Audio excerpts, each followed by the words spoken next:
Tom and Myra Dahl had the life they always wanted: a successful business, a grand home filled with kids, and plenty of money to pursue their dreams.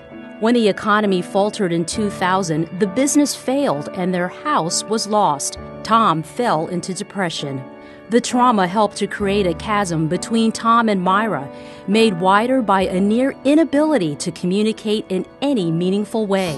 As Myra pressed Tom to work on the relationship, it triggered a flight response, and their marriage hit a breaking point.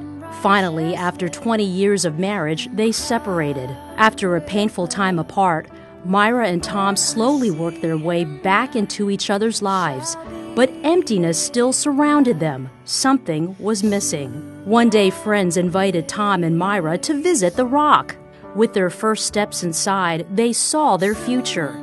The music was pulsing, the message spoke to both their hearts, and there, they committed their lives to Jesus as they committed their lives to each other.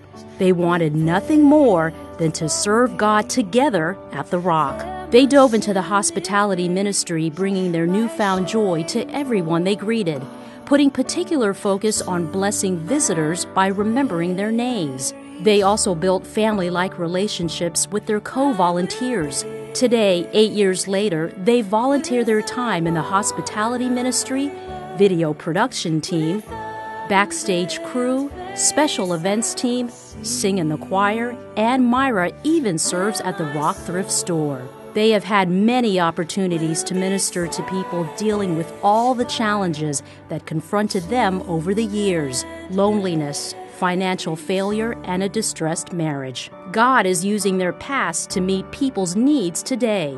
Tom and Myra are examples of the power of God, not just to heal, but to shower blessings on those who commit their ways to Him. Congratulations, Tom and Myra Dahl, Rock Heroes, December 2010.